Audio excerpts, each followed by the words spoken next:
I'll come back. I'll come back. I'll come back. I'll come back. I'll come back. I'll come back. I'll come back.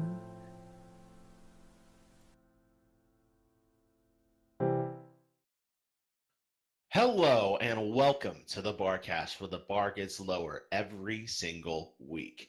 This week, your bartenders for this evening shall be a non-pencil, I'm drinking white wine 'cause I'm fancy. enigmatic otaku, I tried to get swole to impress DustyKatt senpai for this podcast. milk, I don't even know what to say to that. ravage, Frankfurter. and my name's Flutter Priest. This week we have a very special guest, and I don't play favorites here, but this might be one of our most special guests. This is one of the most highly requested guests you guys have ever sent to us. We have the wonderful DustyKatt along with us. Hi, everybody. And I'm actually drinking. You know, it's impressive that you can. Sorry. It's impressive that you can form your muscle flexing noises into vocal noises. Well, I've been practicing. Oh my. Quick disclaimer for those who have not tuned into the Barcast before. We are a charity-oriented, community-driven podcast. You ask for the guests, we ask them on, you ask the questions, and then we make them miserable for 2 hours. We're streaming live on Twitch right now. If you want to see some of our previous guests, check us out on YouTube, SoundCloud, iTunes, Google Play, and other things I'm probably forgetting like Ponyville Live. Alex, that's your cue. Post links, please. Thank you, Alex. He's a good intern. Of course, we are also streaming live on Twitch right now, which means that if you have questions in the chat, the lovely Anon Pencil will be watching and field them to our guest. Pencil, what's an example of some questions you won't field to our guest? Well, there's always the usual. I won't ask about religion. I won't ask politics, but because we're trying to be good this time, I also won't field a lot of questions that are above the level of PG and PG-13. That means, you know that question? You know that question that everyone always asks? Don't ask that question, okay, guys? Don't do it. I don't want to have to, punch you in your stupid faces. Though we do have, oh, that's lovely, actually. I'll include that for you, Priest. Thank you for doing that, guys. You know what to do, and Priest, there's also a drinking word this week, so what is it? That's correct. If you are at home and would like to reasonably and responsibly drink with us, be sure to drink every time you hear the word brony. Brony. Or bronies. You know, that thing we all are. I like eating brownies. Brownies. All right. Only if they have walnuts. True. All right. We're past all the boring stuff. Let's get to the fun stuff. Dusty, we have some actual interview questions for you before we unleash you to the lions. No! Let's go over some of those. Here on it. Questions for me? I quit. Let's start with the basic of basics. Dusty, who are you and what do you do in the fandom? Hi, everybody. My name is Dusty, also known as DustyKatt, also known as the manliest brony in the world, also known as that guy that did that thing. Yeah. Actually, I started fandom doing parody songs stuff on YouTube. That got me into, I did a viral video called, which at the height of it's about 6 pages of Google search, and just a Brony My Friends on Everfree Network, which I did for a couple of years, and that got me into Bronies React. I've done that ever since it started. And then I also go to conventions. I do charity auctions at conventions as your charity auctioneer, usually with a bunch of my friends, and moderating high-level VIP panels at those, and Soul in the dealer's room now. So yes, I do a number of things. Also, I fix motorcycles and build guitars. That is the pinnacle of manliness if I have ever heard it. And just so I can take it the next step, let's see how manly you are. What are you drinking this evening? I'm drinking straight given to me by the Japan at BronyCon. gotten. This is a wonderful in a beautiful gold gourd bottle with a red cord. Oh, that is honorable, good sir. I love it. I love it. Shout out to the Japanese bronies out there. I've been a Japanese culture fan ever, so I'm very interested in Japan. I got to go last year for 2 weeks, and it was amazing. It was the trip of a lifetime. Wonderful. We'll jump to the next question. How did you personally get into the fandom and become aware of the MLP show? It's a fairly old story, but in 2007-ish, when the economy in the United States went to, I was down to my last few $100s, and a friend of mine who had a manufacturing facility for Harley-Davidson parts in Nevada said, "Hey, come work for me. I'll pay you, as much as I can pay you, and we'll get you back on your feet." I said, "Great, awesome. I'll pack my life up and I'll go to Nevada." So he puts me up in one of his houses he has for sale, and I'm living in this place. And then as soon as I get there, within the first month, he puts the whole shop on 32 hours, and I was only making like 12 an hour, and you can't barely live on 12 an hour on 40 hours a week. So yeah, couldn't move out, couldn't do anything. It's the dead of winter in Nevada. I'm in this house I can't really move into. I'm in one room, the garage, and that's it. And the place is like completely empty with howling wind, no internet, no nothing. And I was going into the deepest of depressions you wouldn't believe. So I come back to San Jose like once a month and meet Advanced Dungeons and Dragons. So we've got this thing going. I come back once a month or once or twice a month and we play.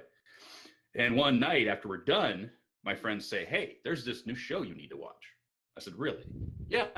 "What is it?" "My Little Pony." "What? No, what are you talking? No, I'm not going to watch that. It's like 1 a.m. I got to get to sleep. I got to go back home tomorrow. No, you need to watch it." "Okay." And I've known these people for years. They know me and they know my tastes. So I said, "Okay, we'll watch it." So we watched, of course, the premiere, which was the first half of Nightmare Moon. And I went, "Okay, we saw the first part. We have to see how it ends." So we watched the whole thing. And I went, "That's different. That's pretty cool. That's not bad. Is there any more?" "Oh, yeah, there's like 6 episodes right now." And that was the first 6 episodes. I went, "Oh, okay, well, we'll watch it." We watched it until like 6 in the morning. And I was like, "Holy man, this is really not that bad." It's like, "Yeah." And I said, "When is it on?" "Like once a week." "Oh my God." So all of a sudden I started coming back and forth every week. Game and watch the ponies. And at the end of my year, I realized that I'm unhappy because I felt that situation, and the show pretty much showed me that you can do it. I don't have to be there. I mean, I can just come back to San Jose and stick it out. So sure enough, I just said after that year, I went to the boss, my week's vacation pay, and I'm out of here. So I came back to San Jose and beat the bushes, found a job, and became basically working on it I had before. It's, I'm going to make this happen. I'm going to do it. I'm going to get off my ass and I'm going to do it. And they showed me that early on that it was only my own fault for being depressed and doing all this kind of stuff. And I can do whatever I want. I just need to do it. And here I am. That's cool. That's really cool. Yeah, the show has this weird thing where like I wasn't depressed when I started watching it, but I was definitely happier afterwards. Yeah, I was on the same boat. The show definitely worked me through some hard times. I think the show has worked a lot of people. I mean, it's been going on for almost a decade now, and everybody has hard times over that time period. I think just about everybody who's a major fan of the show has had it help them in some way. I'm gonna be Applejack and be like, I didn't learn anything. I was happy. Sorry. Pencil, we were having a moment. You know what? No, it's fine. We'll move on. Dusty, what would you consider your favorite part of the fandom? There's obviously a large online community. There's a lot of artists. There's a lot of animators. There's musicians, fan fiction, conventions. What would you say is your favorite part of the fandom itself? I I would just have to say, an overarching thing is the creativity. Because I came out of other fandoms. I came out of sci-fi. I came out of anthropomorphics. I came out of a lot of fandoms before this, and I think the creativity of this fandom, but be it animation, be it writing, be it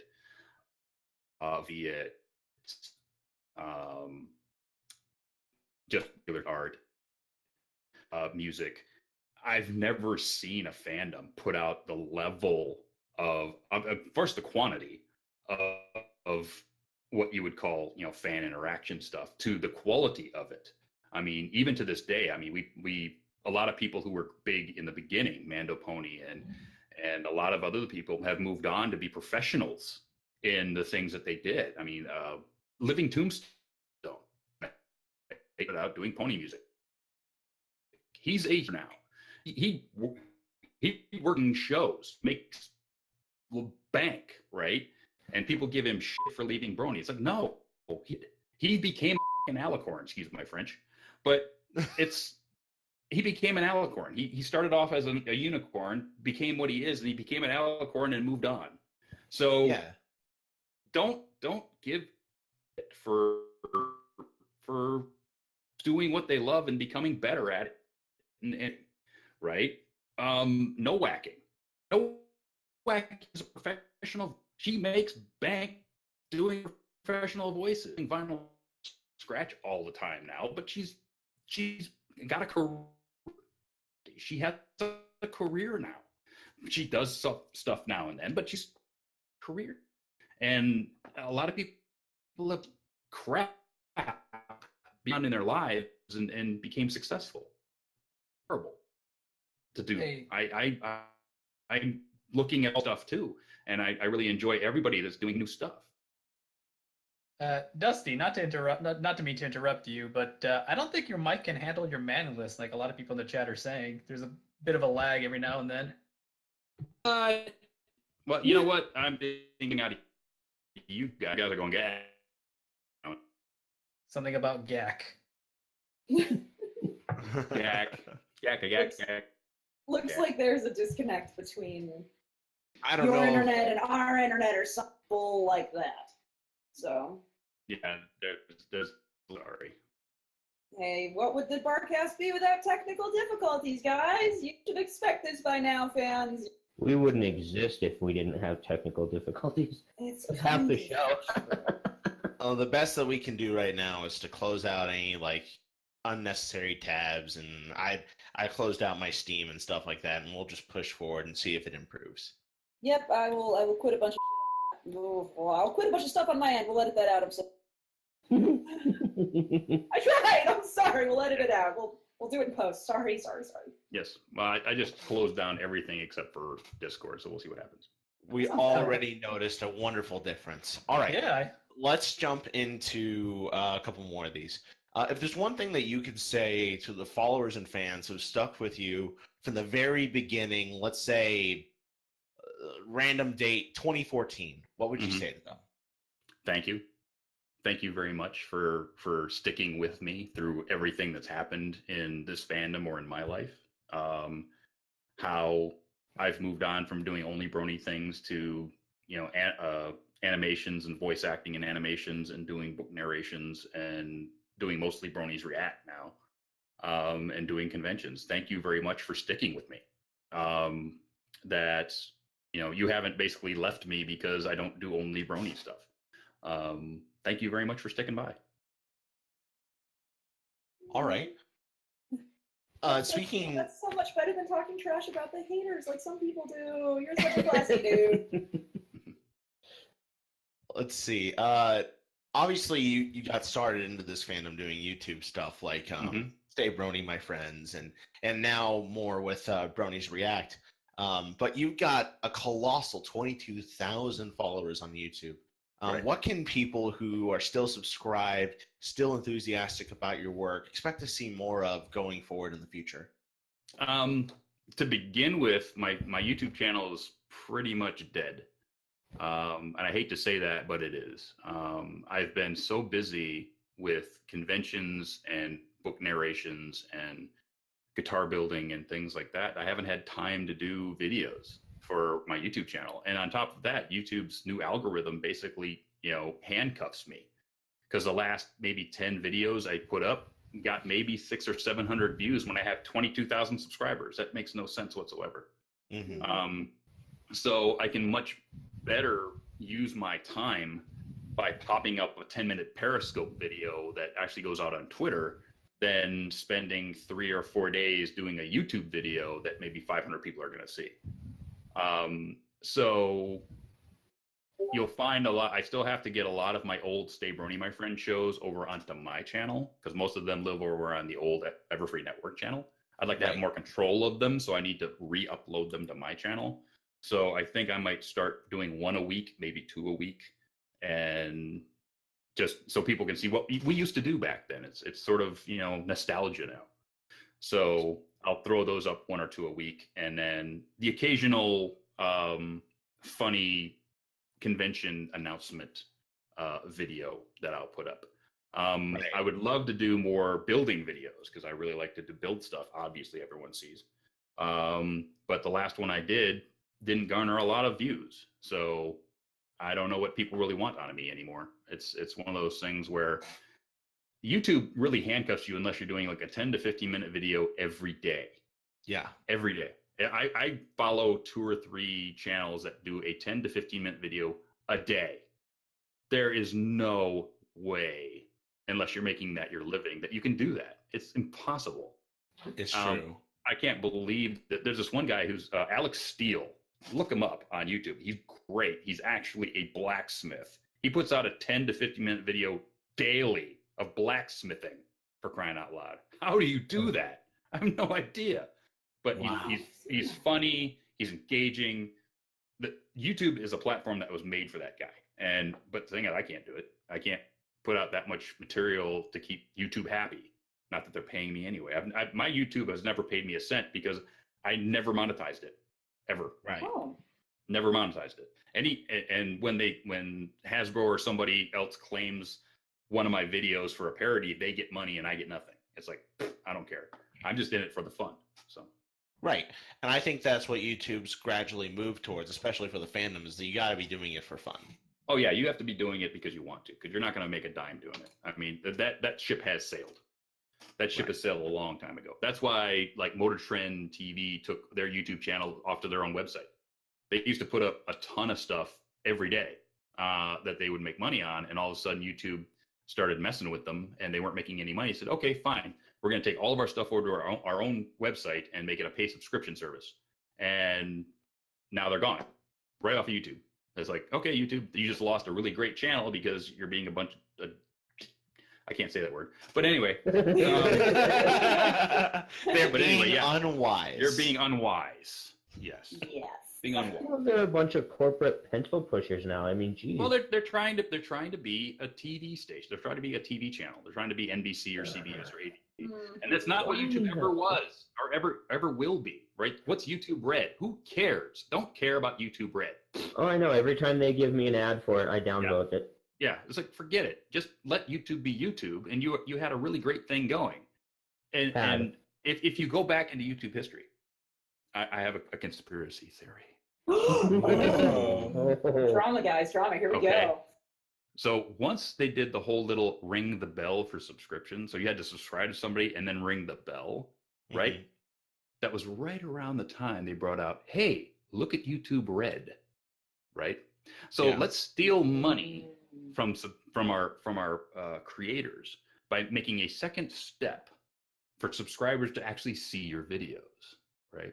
So if creators can't get all those eyeballs on their videos, we don't have to pay them. Therefore, we have money for YouTube Red. It's evil. I am sold. This is now my new headcanon. This is my OTP. Yes. What? Whoa. That's what are you? Whoa, you need to look up the definition of No, the OTP is YouTube and money. Yeah. There needs to be a series now where DustyKatt just like huddles around the campfire and gives conspiracy theories. Yeah, You know, that would make a lot of views, but I don't think that's exactly what. I actually had an idea for YouTube videos Oh, no. called Uncle Dusty Reads. I had a piece of artwork. I had a piece of artwork for it. I had everything, and all I was going to do was read fan fiction. That's what I do. Sorry. But there were so many people doing it already. I'm going, why would anybody want to listen to me do it? So it's like I'm just going to move on and do other things. So it's like I was thinking about doing it, and I just never got off the ground. I should do one just to see if anybody would love it. Dusty, if you ever want to be on my show where we just read really bad fan fiction, you let me know. I would love to read bad fan fiction. Oh my god, I can't say the name of my show on here. I will pull out every funny voice I got so that I can read some bad fan fiction. We need to do this. You guys. So, you guys, for those who know what this acronym means, since I can't actually say the full thing, I'll just actually say it as best I can. For those interested in S-faced, S-fix, pay attention. I might be trying to get Dusty on there. You know, for a second there, I thought you said they were going to read banned fan fiction, not bad. No, Good. bad fan fiction. Good. We're gonna read some bad fan fiction. Oh, It's not like banned fan fiction. This is just the bad stuff. If it was banned, then we couldn't do it because it's banned. Do you know what banned and bad mean? Have you actually looked that up? Enigma doesn't look anything up because he's not. That's what I thought, because he doesn't know what banned and bad mean. I love the Power Glove. It's so banned. Oh, God. Okay. my All right. God. All right. Next, all right. I'm sorry. Next question. We're getting Okay. sidetracked. Oh my god. I'm sorry. Now, Dusty, you've obviously been around since nearly the beginning, and you've The been able to Stone see. Age. Yeah, I'm old, okay? No. See, I purposely wrote out of this question the word "old guard" because you're not. Okay. You know what we call it? You know what we call me? We call me a gray muzzle. Okay, that's what we call it in the fandoms. Gray muzzle. Oh. Because we have. Silver Fox, okay? I'm not a fox. I'm a horse. I'm a big ass freaking Clydesdale. Old horses have gray on their muzzles. It's called gray muzzle, honey. I like gray muzzle. Gray muzzle has this really nice feeling to it. Maybe it's gray because you were drinking milk. Oh, implying he ever drinks milk. Can I hit him? Can I hit Yes. him? He deserves it. I was Welcome to. We I was have having a moment. Do We you have a understand? Do you No, let me just- understand now? Because I remember we were talking, like, no, question talking about Enigma's trash, and Dusty was like, eh. And I was like, no, he is trash. Do you understand now? Yeah. Yeah. Let me just turn the cheek and ask for another. Okay. Okay. All right. Interjecting. Given your experience with the fandom, obviously there's been several different Brony documentaries and things like that, so we don't have to retread old ground. But how do you think that the Brony community itself has evolved over time? Well, at the beginning we had like this meteoric rise, and it was almost too fast for its own good. And then you had the peak of Pwn. We call it peak pony. Probably 3 or 4 years in, right? And then you got into like season 5 and season 6, and then you started having people move on to Rick and Morty and Gumball and all these other shows, and then you had some people who stayed. You had like the diehards. You had the Trekkies that were there between the original Trek and Next Generation that were Trekkies the entire time when you had no Trek, right? So you had bronies that will stay forever. People that tattoo characters on their body, those kind of people, like me. But anyway, now you've had this huge spike and it's come down. And now you've got this level, right?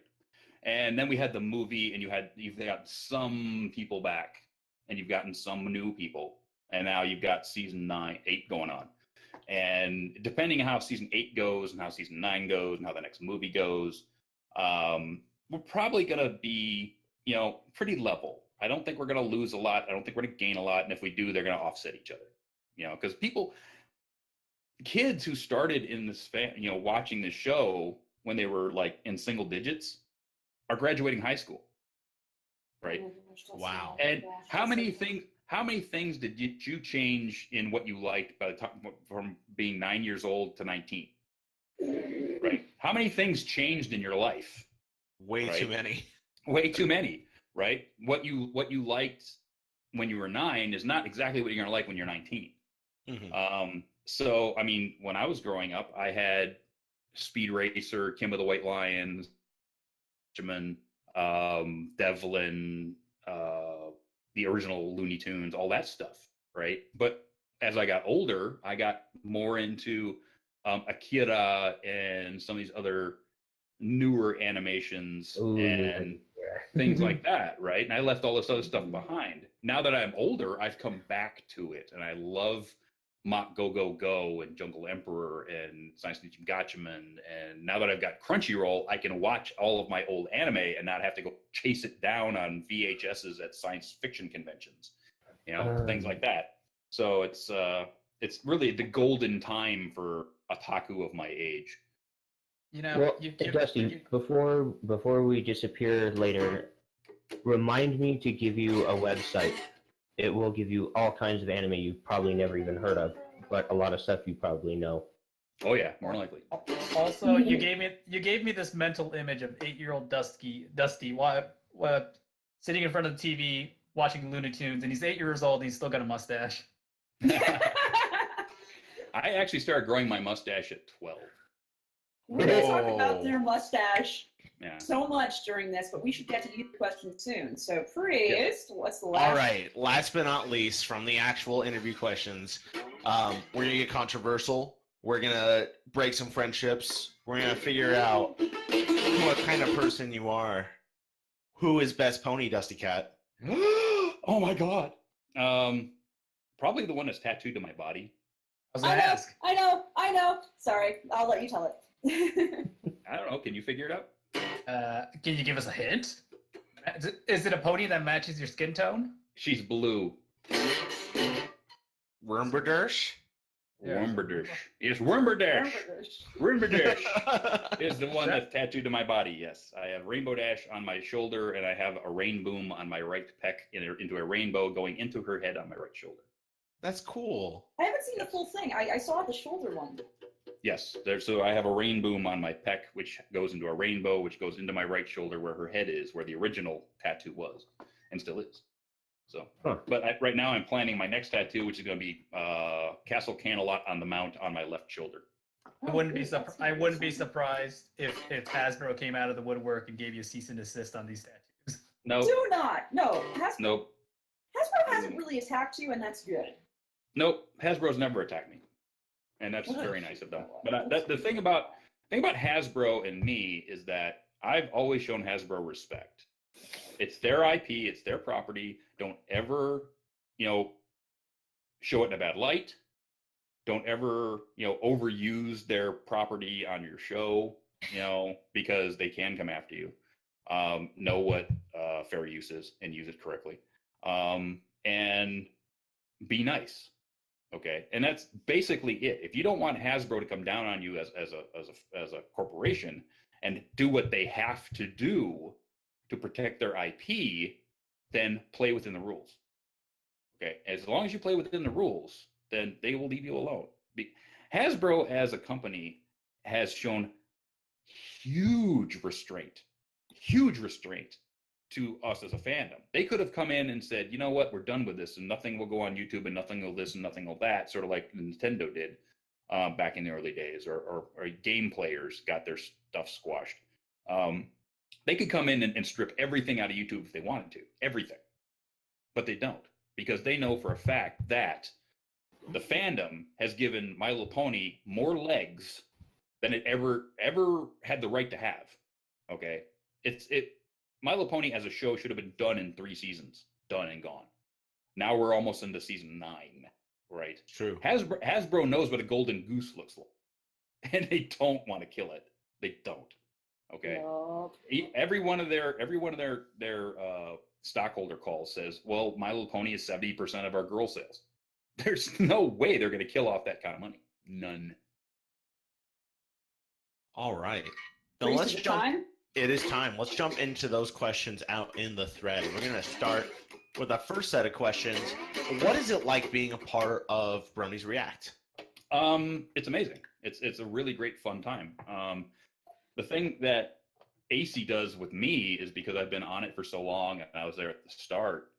He says, "Okay, we're doing this one. Go. Do what you're gonna do." And it's like, okay. So I come up with. He doesn't tell me what to do. He doesn't censor me. It's like whatever I send in, he plays. That's like when I did Octavia, right? When I did the Octavia cosplay, and I was like doing this thing with the cello. I did that whole thing expecting him to cut maybe 20 seconds of it. No, he played the whole dang thing. I was like, dude, cut away, cut. He played the whole thing. I was like, dang it. I was like, oh man, yeah. So it was that whole thing, and it gives me Bronies React gives me the freedom to be a chucklehead. I can get away with anything. I can do whatever I want. I can, dress up like a Viking and sharpen a shovel. I can dress up like Octavia and play a cello. I can jump my dirt bike over a shark. I can do anything I really can come up with. It's basically only limited by my imagination and time. That's right. I forgot you're really big on Vikings. That video, the last one.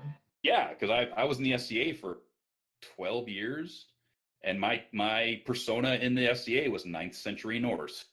I know a lot about the Norse, and I have all the costumes. I have a Viking axe, and I can throw it, and I can stick it into things. Seeing as you already have a musical instrument, could you play me Ragnar the Red? I can't. I'm sorry. Okay. Our next set of working on the blues. I'm sorry. Ooh. Get a little Stevie Ray Vaughan in there. It'll be awesome. All right. Now we got questions from Tony Montana, who's going to get controversial. Does pineapple go on pizza? Of course it does. Yeah. No. I refuse. Hey. Did you work 7 years in a seafood restaurant? Ooh. I did. I was a line cook. I was a prep cook. I worked with my direct chef directly for years. I worked in restaurants. I can cook. Pineapple definitely deserves to be on pizza, especially with ham, because the sweetness of the pineapple actually works with the spices that are usually in the tomato sauce and with the juiciness of the ham. So a ham and pineapple pizza is actually very awesome. Every time you play that, Dusty, I just get reminded how hot it is over here. The next question is, does milk belong in a bag? Hell yeah. Oh, man. Canadians are so happy with you right now. I grew up in Michigan, close enough that if you walked out of the house I grew up in, to the center of my street, out of the front door, just faced left, at the end of my street, you saw the river that was between Michigan and Canada. Ooh. And do you think bagged milk is acceptable? Bagged milk is awesome. We can't be friends anymore. If you slow down the frames, you can see the moment Pencil's heart breaks in two. I'm sorry, but bagged milk is great. They actually imported bagged milk into Michigan for a couple of years, and that's all we had for, because it was actually cheaper than buying the milk in a plastic jug. Wait, I can accept one thing. When you got the bagged milk, yes, did you pour it into a container then to pour, or did you put No, because they actually had a plastic pitcher that was made specifically to hold the bag of milk. I know. Oh my god. And they were awesome. No. This is like finding out your hero hates the stuff that you love and loves the stuff that you Okay. Well, we'll go to something more universal. How do you like your steak cooked? Medium. Okay, acceptable. Medium rare to a medium. If you start getting over medium well, you've wrecked it. Basically. Thank you. Yeah, if there isn't a little bit of red juice in there, you're basically done. So, okay, we can at least be acquaintances now then, because that's true. That's truth. Yes. And then you just pour some bagged milk over the steak. Enigma. Sorry. And next, oh my gosh, you guys, I never should have shown you that food gore. What do you think of Spike, DustyKatt? What do I think of Spike? Spike's awesome. Spike is the how could I put it? Oh my god. Spike is the ray of reality in a show of pastel horses. So his parents Because he will bring the ponies back from the edge of the cliff that they go off into some sort of, especially in the last episode where, Twilight is losing her brain and he just looks at her like, he rolls his eyes and like, really? And she won't listen to him. But everybody who's watching it knows that Spike is right. It's like, and at the end, Spike was right. So it's like he's that little shine of reality in a show of pastel ponies. I love him. I love the way Kathy Westlick plays him, because he can be snarky without being really snarky. It's like it's sort of like he's sort of like that really snarky little brother. And as the years have gone on, Twilight Sparkle and Spike have become sister and brother. That's pretty much their dichotomy, and it's really fun to watch them interact now. Basically during the beginning, it was always Spike was always looking up to her and always looking up to her. Now that he's seen her bullpucky for like a couple of years, he knows for a fact, princess or no, she can be an idiot. It's true. You guys hear that? I think that's the sound of a friendship dying. Pencil. What? You hate Spike? Oh, she hits him with Do you a remember passion. that thing? Do you remember that thing he said about him, like, pulling the back from the cliff? I'd rather it. Yeah, Pencil would push him over the cliff. But nothing against Kathy. I can agree wholeheartedly that Kathy's an awesome person. Period. End. Done. So, All right. that's a simple fact. Okay. Next. I can't wait. I can't wait till later in the season. We'll later in. Ooh. Interesting. Okay. Okay. Next question is, Dusty, is there anything in the fandom that makes you just kind of cock your eyebrow and say, you know what, man, do your thing? Yeah, there's a number of things that happen in this fandom that make me go, the hell. But that's my opinion. Right. Okay. As long as somebody is not doing anything illegal, is not doing anything to harm another person. There's a saying in Wicca: "Do and harm none, do as you will." So if you're not harming yourself, you're not harming society as a whole, you're not harming anybody else by what you do, more power to you. So as long as what you're doing doesn't hurt anybody, hurt the fandom, hurt kids, hurt your family, whatever, go ahead and do what you want to do. There are some things out there that are hurting the fandom. There are some things out there that are hurting other people. I don't akin to any of that.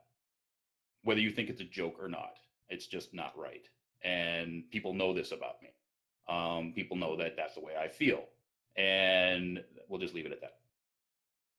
Extremely well put. Yes. It's good to hear someone say, hey, man, as long as they're happy and everyone's safe and good, you do you. All right. The next question is, what would be your guilty pleasure of songs, video, art in the fandom? What's your guilty pleasure that you just keep coming back to? Fan fiction. Wait. I read fan fiction like it's a fire hose. Oh, no, don't tell us that. I do. I read a bajillion fan fictions right now. Dusty, we all write fan fiction. Yeah, we're all. I've probably read some of the things that you've written because. Oh God, I hope not. I hope not. I read a bunch of fan fiction. And Enigma, you may not ask if he's read yours because it's I'm rated not M. gonna. This is not a rated M podcast. I know. I wasn't gonna bring that up. I didn't trust you. So that's my guilty pleasures. I will get out before I go to bed at night. I've got like, and 10 or 11 fan fictions favored at any one time on FimFiction, and they all update. So I'll read all my updates before I go to bed. That's awesome. And then I'll read, updates in the morning if anything updates overnight. And then I'll go do my day, and I come back. And before I go to bed, I read my fan fiction, and I go to bed. So basically, that's my guilty pleasures. I read fan fiction. That feel when DustyKatt has probably read your fan fiction and you terrifying. Anyway, Priest, next question. Well, the next question actually comes from someone you may recognize then, Dusty. This is Short Skirts and Explosions, the writer of Background Pony. Okay. He asks, what doth life? What doth life? Yes, what is life to you?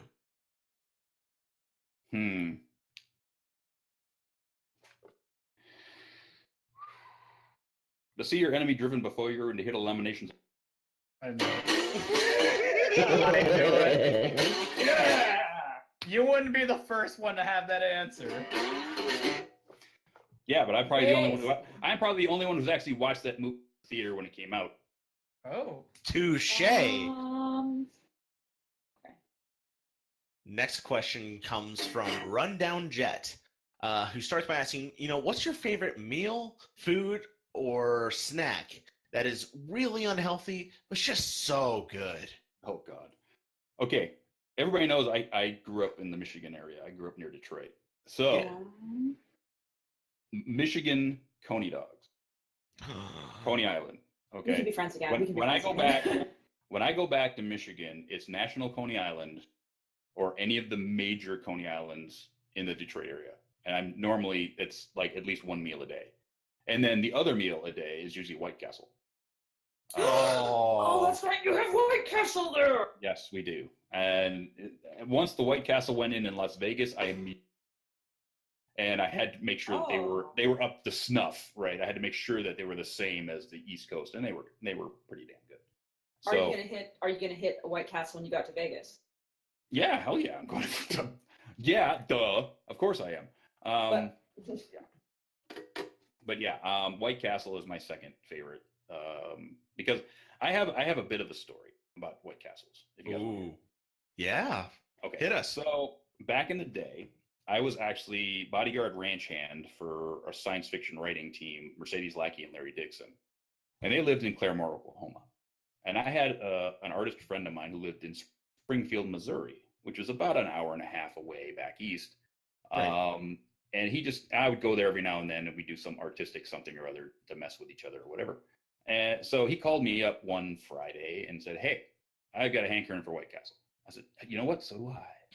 I'll pick you up in an hour." So sure enough, I jumped in the truck, drove an hour to pick him up in Springfield, and then drove 5 hours to St. Louis, which was the closest White Castle, across to Missouri. And we got there at like 4 a.m. So we sleep in the truck till they get up. They open. We immediately both go in. We're the first people in line. We said we both want sacks of 50 cheeseburgers, 6 fries, and 2 large drinks. Okay. It took them an hour to get it done. So we got it. We got back in the truck, and we drove back 5 hours, eating White Castles and chuckling at each other that we did this. Got back to his place and basically crashed for like 10 hours, and then I had to be back to work the next day. So basically we said, "Oh, White Castle run." Drive across Missouri to go get White Castle. Literally, Awesome. Dusty and Kumar go to White Castle. Yeah, pretty much. without the drugs. Yes, well, I mean, come on, let's all acknowledge White Castle's kind of crack in and of itself. It is. The good fresh White Castle is crack. Trust me. Yes. Okay, not the frozen shit. No. What's wrong with me? Not the frozen stuff. Why did you even bring that up? Because it doesn't exist. That's the only thing I can get out here, and you know it. It doesn't exist. Oh my God. That's why we go to In-N-Out. It never happened. This is why we go to In-N-Out. It's sort of like Highlander 2. It didn't happen. We're friends again. We're friends again. We're good. We're friends again. Okay, we can move on. All right, Highlander 2, Electric Boogaloo. Yeah. Next question. Next question is, Dusty, what is the biggest or weirdest fear that you are willing to admit? Oh, yeah. Let me think about that a second. I would have to say that I have an unnatural fear of the Pacific Ocean. Whoa. Really? Yeah. Well, a long time ago in a fandom far, far away, me and a bunch of people at a convention down in the it was in the LA area. We went to a beach just because I'd never been to a beach in California ever at that time. So we go in swimming, and I had no idea what an undertow was. No. Oh. So me and a friend got caught in an undertow, and we're like 300 yards from shore, and I'm dead. I can't swim. I can swim, but because I grew up in Michigan, but I'm dead tired. And my buddy can't. He's going under, and I've got him under my arm, and I'm trying to keep his head up, and I'm swimming with one arm as hard as I can to get back to shore. And a boogie boarder finally found us and grabbed my buddy and says, "Go, go, go!" So I let my buddy go, and I swim back to shore, and I barely made it in, and I'm on the shore basically dying. Just basically as hard as I'd worked to get back to shore to survive. And for years, I couldn't go in the Pacific Ocean. You have every right to be scared of the freaking Pacific Ocean. I couldn't go in the ocean. And then 7 years later, I had a friend of mine, a new friend of mine in that fandom, who was in the Navy. And we were going to go to the beach, and I said, "I'm not going in the water." He says, "Why?" And I told him that story. He says, No, wait, I'm a great swimmer. You'll be with me. We'll go wave crashing, and I'm going to be there for you. Don't worry about it. I said, "Okay, cool." So, and sure enough, no undertow, no nothing. We had a great time, and he wasn't more than 5 feet from me the entire time. And it sort of has gone away a bit, right? And now I can go to Santa Cruz, and I can go in the water without freaking out. But yeah, I had for years I had an unnatural fear of the Pacific Ocean. Your story sounds like one of those Greek epics of a man fighting the ocean. It when you're in the middle of it and trying not to die, yeah. That's not an irrational fear. That's a totally rational fear. Jeez. Oh yeah. Sorry, that's some real. Is there some not real questions later so we can Yes. choose? We'll jump. We'll do 5, then 4. The next question is: what is your theme song for your manliest life? Oh God. Ace of Spades. Oh, I can play that song. Anyway.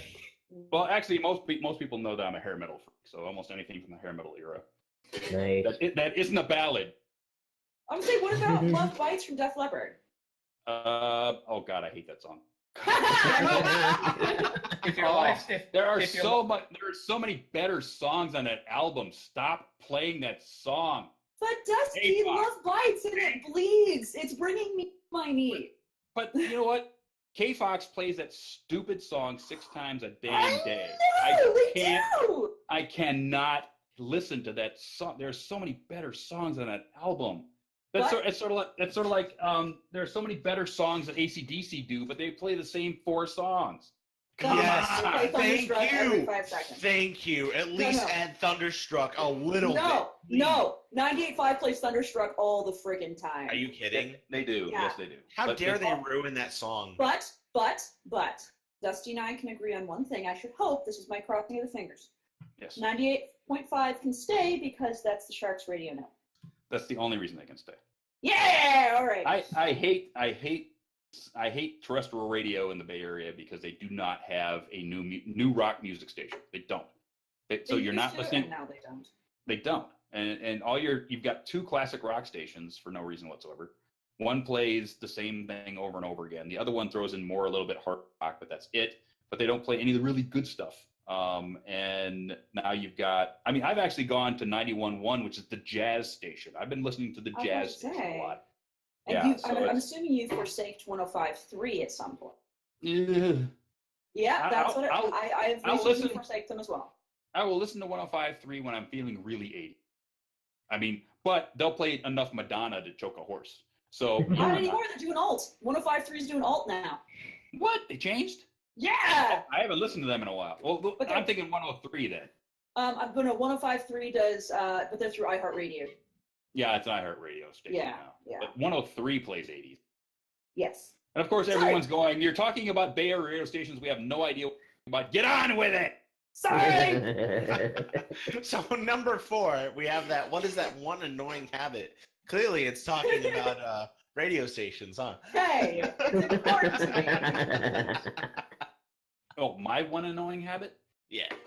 Oh, My one annoying habit is that when I get into a project in the garage or I'm working on something, I will forget to do anything. I will forget to eat. I will forget to drink. I will forget to sleep. I will forget to anything. I will, when I'm working on a book narration, if I don't eat my lunch or anything beforehand, I will work 7 to 9 straight hours without doing anything but. That's the same way when I'm working on a guitar, or I'm working on a bike, or I'm working on anything. It's like I completely close off the world. And that's what I'm working on. I am razor focused on what I'm working on at that moment. That's crazy. And I thought I was the only person that did that. That's no. That's how I live my life when I'm building something. I'm razor focused on something all the time. Cool. All right. Sound like me when I'm drawing. You know what? When I used to draw, and I did have stuff in comic books in the mid '90s. I used to have a 5 CD exchanger on my stereo, and I would put in the greatest hits of Billy Joel, which was a 2 CD set, 50 songs, and the best of Jim Croce, which was a 3D CD set of like 70 songs. And that's what I put on my headphones and I would draw, and it would just go round and round and round, pick songs, and it was almost like the RCA dog. I couldn't draw unless I was listening to Jim Croce. I just couldn't do it because I trained myself to only draw when I was listening to certain types of music. It was crazy. All right. Let's see. The next question, we're going out to Hawthorne Bunny now, who has a question that has the opportunity for us to turn on the waterworks. So deep breaths, everyone. Dusty, what is your favorite charity auction moment? Of all the charity auctions you've done, what has been your favorite moment that just sticks with you and you think, this is why I do this?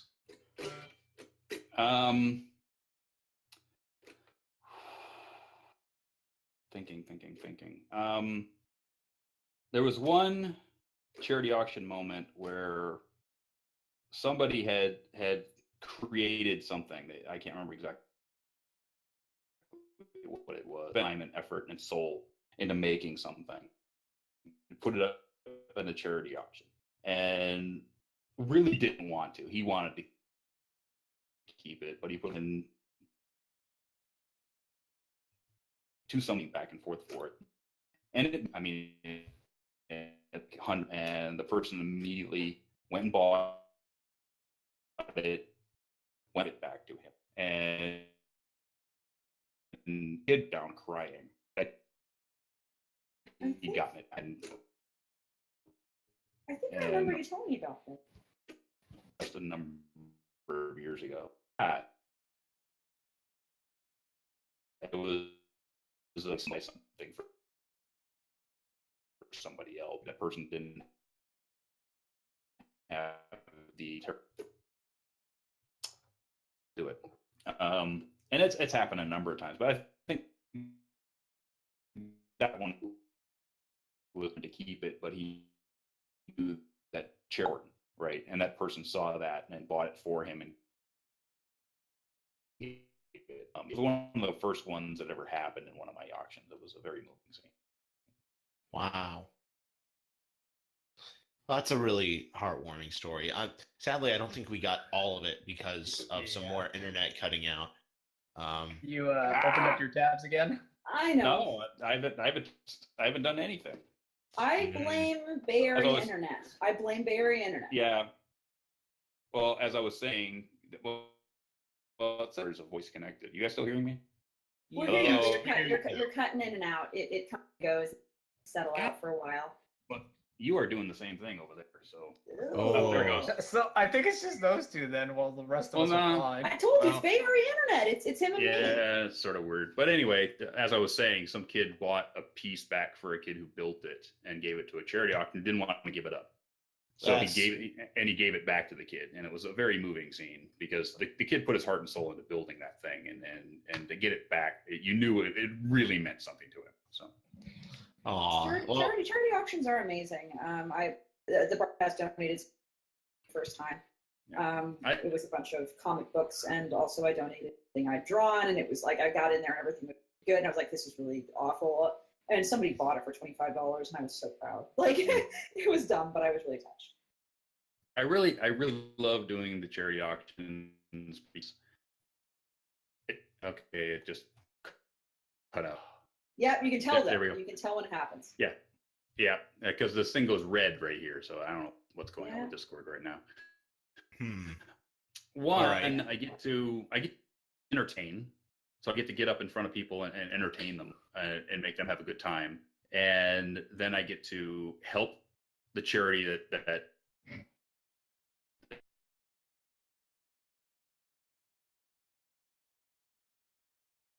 Is he permadeath now? I don't know. He might be- Dusty.exe has crashed. Oh no. it disconnected. It just completely disconnected that. If it helps, mine Weird. disconnected for a hot minute too. I actually think this is Bay Area internet doing a thing. It's got to be. I don't know, but I'm Curse sorry. you, Comcast. quickly, guys and people and helping out charities. So Yes. All right. All right. What's the next question so we can give it a shot? Who or what inspired you to begin your journey into manliness? Basically, my dad. You think I'm manly? My dad spent 35 years in a Ford motor plant. He Oh, played. jeez. He played men's fast pitch softball. He raced dirt 60s. He raced go-karts in the snowmobiles. Anything we could get our hands on, he raced or did something with. Rebuild a motor. He taught me how to work on my first car. He taught me how to ride motorcycles. He taught me how to stand up for what is when we were kids. He had his 70s. He was he had, and most men did it in the 70s. And he had his issues, but it was always there for me. I mean, I have one story about my dad. We were the first. My dad had played football for the same school that we had gone to, and it was the first time that our school had ever gone to the state playoffs. And the third game, which was a semifinal, we were going to play an outdoor astro, right? And we didn't have AstroTurf shoes. We didn't know what the hell we were going to wear. So my dad left work, went and bought AstroTurf cleats for both me and brought them to school and had a couple of different sizes with it just to make these. I know you need these, it was for one freaking game, and we didn't have a lot of money. I mean, this was the mid 80s and we had like 5 people in my family, and he went out of his way to find the money for just football shoes for one. It was so important to me and my brother. And it was, that's the kind of going out of his way he would do all the time. And I think it's really rubbed off on me. And, I would do most anything for any of my friends that I could, within my power. That's so awesome. When you Can I say something? Go for it. Just to summarize one simple thing. What you're saying is that manliness is not necessarily emotional attachment, because what you explained with your father and with people close to you, it's being there for someone is so much more important than some sort of facade where you have to be macho. True. I'm of the opinion that being manly is sort of just the whole phrase, right? Being manly, right? It's come to mean something different over time. To me, being manly is just being a stand-up person, right? Oh, yeah. Being true to your word, not lying to people. If you say you're going to do something, do it. Pay your bills on time. Don't overextend yourself. If you tell somebody you're going to do something, do it. If you can help somebody, help them. Don't be standoffish. Don't be appreciative of everything that someone's done for you. They don't have to. They don't have to do that for you. If somebody does something for you, thank them. You know, all that stuff. It's being manly is more about how you live your life than, you know, being buff or being, you know, having an awesome mustache or whatever you want to call it, right? It's just basically doing. Can I summarize? To do, yet still being stand up about it. Can I summarize it for you? I've done a lot. Sure, go ahead. Whatever. A good way to describe it is be the person you wish people saw you for being. An example. Yes. You know, when we first went to the topic of your father, what I thought you were going to say was, "You think I'm manly? My father spent 35 years fighting Skeletor for Edenia." Oh my God! So okay, this is the time we move on before I punch Nick in his face. It's about integrity, not anything. I've got a great story about that. Back in the Skeletor? 70s, no, well, cartoons. Back in the 70s, there was a cartoon called Thundar the Barbarian. Okay, no, I know it. Okay. That was the only cartoon my dad would get up and watch. When that cartoon was on, my dad would get up on Saturday morning and he'd watch it with us. Because he loved that show. Thundar! Sorry, I have memories. Ariel, Ukla, ride! Yeah. I love that show. But my dad loved that show. He would get up on Saturday mornings and we'd watch that show and then we'd go do something, right? We'd work on a bike or we'd cut the grass or whatever. But yeah, he would get up on Saturdays to watch that with us. All So, right. Priest, before I do anything, should we finish out Hawthorne Bunny's questions and then I'm then gonna I'll try do to. my usual? I'm gonna try and rip through some of these here. Yay! I think these are pretty easy, simple yes/no questions, kind of. Number 3 is that there's a scene in the episode Pinky Apple Pie that featured a cat made of dust, which some fans believe to be a show shouting out to you specifically. What do you think? Was that ever officially confirmed? I know, but I can't say.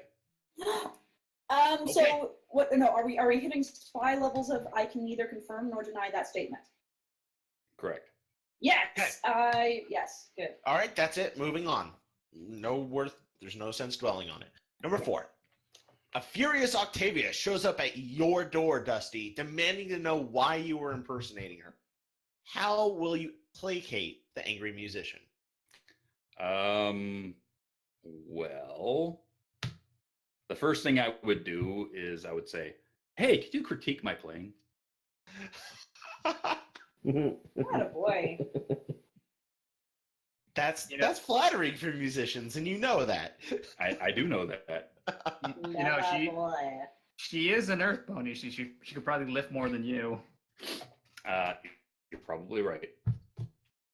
Next question. What is your favorite natural phenomena or feature, like the aurora borealis or Mount Shasta.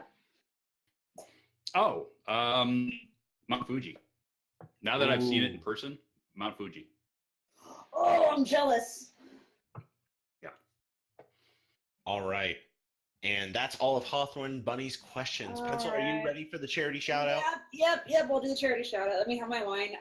I was thinking of 2 options today. I was actually originally considering doing something operatic, working my actual opera voice, but it is May 4th, so I could do something Star Wars oriented. I'm going to have my sip of wine and decide. Yeah. Okay. Hey, Alex, since I know you're there, would you please post the link to our Patreon so I can do this without having to worry about that? Thanks, kid. All right. Everybody knows it's May 4th, so I won't do Star Wars today, even though I've acknowledged it. Thank you, Alex. If you wish to donate to the podcast, Be assured we will not use the money for hills. Instead, we donate to the Red Wings for sanctuary, and they use the money to help rescue horses. Thank you for your kind donations. We will never use them for booze.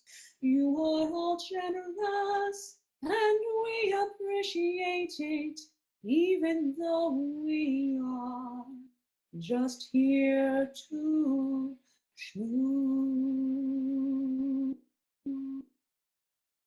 I'm a little disappointed that you didn't sing it in Duel of the That I Fates. didn't sing it in what? Duel of the Fates. Wow. I can't sing Duel of the Fates. Gee. I would just smack you. Anyway, also part of the thing, if you want to check us out at HRPC, be sure to buy your tickets soon because they're going to sell out soon, and use the code Barcast HRPC. Isn't it? Get 10% off at what? It's Barcast HRPC, not HRPC Barcast. Which is it? Pretty sure it's Barcast HRPC. I trust you. At checkout to get 10% off. Anyway, moving on. Oh, we're back. Okay. Yeah. Latreus now has questions for you, Dusty. What do you think of bat ponies? I love bat ponies. I wish they would actually have an entire storyline about where they came from, where they live. I think that the fictions on bat, I think that people have come up with that, bat ponies were when Luna was away and then went off into the dark corners of Equestria to wait for her return, are now coming back, are now her guard because now they're back into society, out of the woodwork, and I think that should be canon. I think they should really do a story about how the bat ponies were always there, that maybe even Celestia was taking care of them, waiting for her sister to come home. All of that stuff. I think that would be wonderful canon if they would just do it. But Yeah. It's my headcanon. Scootaloo's ants finally coming in the canon. Only in book form. But until it's actually in the show itself, it's sort of like pseudo canon. In that the stuff, of course, the show. So, all right. We're gonna move down a little bit. Let's see. We're going down to a question from DustChew, who asks, "How many cars can you bench press?" I've actually bench pressed my '71 Volkswagen Beetle when we had to get the engine out of it. So basically, there was no engine in it at the time. Actually, no. Here's the way. I was at college and I had a '71 Super Beetle, and it spit out a spark plug. So basically, it took all the threads out of the spark plug hole, and the only way to fix the engine out of it. So we towed that thing 4 hours from where I was going to college back home, and one weekend, and we pulled the engine out of it, which was basically 4 bolts, 2 electrical connections, and the throttle cable. And we couldn't get the engine out of the car because the bumper was in the way and the tray was in the way. So me and my dad deadlifted the car high enough that my little brother could yank the motor out from under it. That's awesome. We're going now to a question from Hellblazer, who asks, "What would you say is your best or worst experience at a convention? Your choice." I would say best would be, I think, the Secaucus, New Jersey BronyCon. Because most people really know who I am at the time, right? I was just getting into my career. I was just doing Stay Brony My Friends. I was into it. And all of a sudden, these 2 little kids come screaming across the freaking hall, yelling my name, DustyKatt! Ah! They come up and they grab, each one grabs my leg. And I'm like, I'm looking around for parents, like, oh my God, what the hell is going on, right? And sure enough, here comes Mom. Dad's got the video camera, and he's showing me, videotaping the whole thing. I get down, I give him hugs, and how do you know me, blah, blah, blah. And as a family, all of them watched my show every week. Huh. And they loved Huh. me. And I was like, oh my God. You know, I was like, are you kidding me? And it was that moment that I realized that I have to do this right. I have to be stand up. I have to, you know, make sure that I'm putting 100% effort in everything I do because kids are watching, you know, and I have to be that stand up person for the kids. And I want to be that stand up person for the kids. So, And so are you like an honorary family member of that family now? I don't think so. I haven't heard from them since, but I signed autographs for them and off they went. It's just one of those things where you always have like at least at one time at a convention you'll have that moment, right? When someone comes up to you that hasn't met you before and is a huge fan. It happened to me at BabsCon one year. I'm sitting against the wall in the main hall watching something on the screens, and this guy comes up with his girlfriend, and he's behind her with his shoulders in his arms, and he puts her straight in front of me, and she's shaking.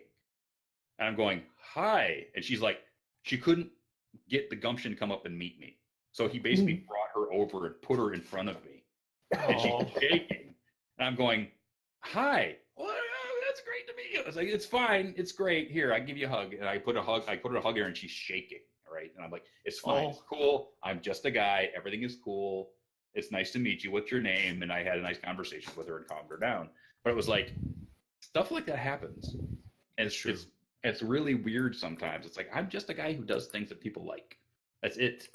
I mean, I couldn't even imagine being, you know, Dwayne Johnson or any of these guys that have to put up with all of this stuff all of the time. They can't even go out and get their own food, you know? Right. All right. Then let's go to Sunbro for life. And I know I'm doing just one per, but if we get one per person, but if we get extra time, we'll go back and sort through some of the ones that we skipped over. Next question is, what is your favorite video game? Oh. God.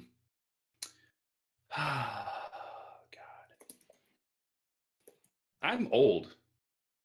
So basically, you have to remember, I started off with video games on a VIC-20 or a TRS-80, you know, with 5 1/4 floppy drives and things like that. I mean, tape deck, you know. Some of the old, choose your own adventure stuff was really wonderful, though.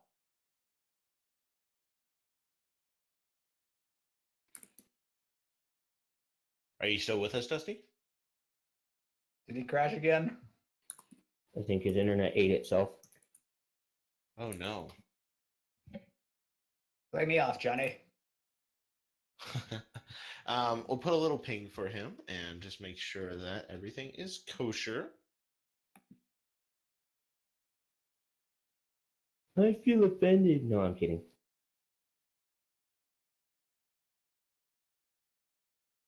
Good. Okay. Well, in the meantime, da da da da da. So Hey, how was Alex. While we're here and there's technical difficulties, because what would we be without technical difficulties? We're sorry that we're only going to go through one question per person if we can, but the fact of the matter is we're having technical difficulties. It's been a hard week, and we're going to do that. If you're going to whine about that, I'm just going to tell you you're awful. So my apologies. Can do this if we can. We're going to choose whatever question you've asked that we think is best for our guests. Again, my apologies, but it's what we got to do right now. Yeah. Okay, I'm back. Yay! Oh, wonderful, wonderful. Okay. Sorry. I don't know why it did that, but okay. I don't know what you caught, but most of it is Ratchet and Clank style games that I like, and then open world stuff. So Cool. All right. The next question is a personal question from Super Trampoline, who apparently got the chance to meet you at Equestria LA and gave you a flyer for his room party, and was curious why you didn't go to his party. Well, actually, that wasn't a room party. It was a house party away from the hotel. Whoa! Oh, okay, that's And- weird. Yeah. So I said I might if I could get a ride and find out where it was, and it just happened to be too far away for it to be comfortable for me to go. So I would because I had to leave the next morning on a flight fairly early, so I was not comfortable. with going that far away from the hotel at the time. Hey, totally understand. There's no judgment from here. Super Trampoline's a nice guy, but I can totally understand the circumstances. Dash Loon now has the next question. Real simple. If you could, would you? It depends on what it was I was doing. Ooh. But if it was, as I said, and harm done, do as you will, I probably would. Ooh. Okay. Now we're going to RK Striker JK5, who asks, have you done any fan-related content for non-MLP franchises? I've done fan content that wasn't for a franchise, because basically back when I was in the anthropomorphic fandom, I was a troupe performer for a group called Furry Night Live, which was basically Saturday Night Live skits done on stages, live. So basically we did stuff at different anthropomorphic conventions. We also made a movie at one time that I helped write, which was a really, really bad samurai movie, which was done in fursuits, which was really funny. If you watch it, it is hilarious in how bad it is and how much time we actually spent making it and how horrible it is. Now, 10 years later after we made it, looking at it. But yeah, I've done a lot of different types of creative things in fandoms. Just they weren't for a specific IP. That's awesome. Yeah.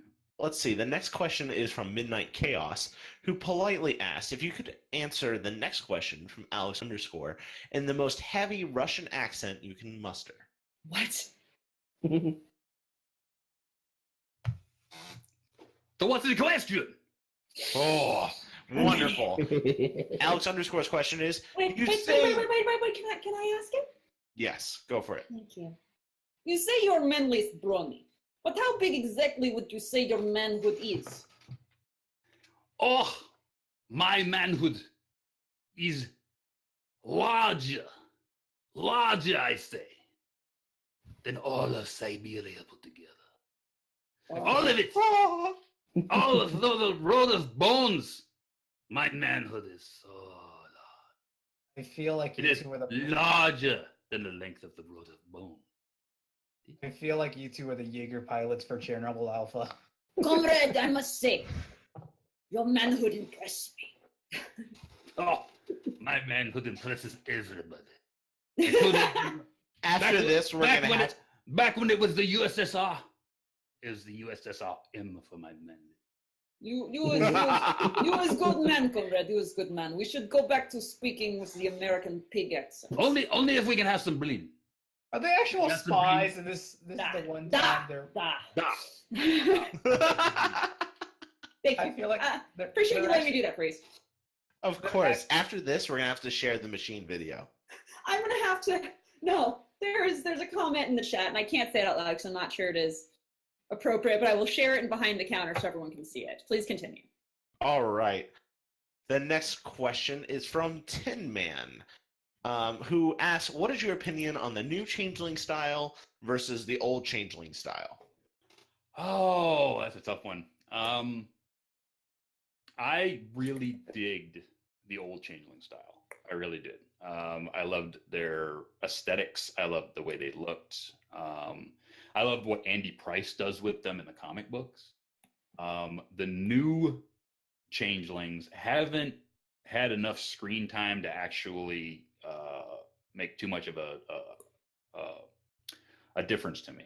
Right. I mean, they're there and they're supposed to be happy and change. I mean, there's a whole race trying to come up with some new way of actually living. So they're going to have their stumbles and their bumbles. But I'm really, the jury's out just yet on the new Changelings. The jury's out yet. What I'm thinking is like, where the heck what's going on with the school? We're 6 or 7 episodes into this, and the only episodes we have about the school are the first 2, with occasional mentions that the girls are supposed to be, teaching every now and then. And it's like, okay, what's going on with the school? What's going on with the original, the new Student 6? What's going on? What the heck? You set this whole thing with the school, and then you've very much ignored it for a quarter of the season. What the heck? I think they just dumped it on Cheerly. Yeah, that's what I'm thinking. Well, it's. I actually put something out in the Bronies React that's coming out about what we did on the premiere, and my big thing is, okay, you've got to run a farm, run Sugar Cube Corner, run 3 boutiques, run an animal sanctuary, be the princess of friendship, which is all that princessly things, and teach at a school. What? How does that work? They're not going to have any social lives anymore. At all. There's no social life left. You're either working on the farm or you're teaching, or you're oh yeah, and on top of that, you're now part of the military. You're actually a Wonderbolt going on tour, right? Plus you're part of the military, which means if something comes up, you're on active call military service. I got it. What? Miracle. Miracle, yeah. There you go.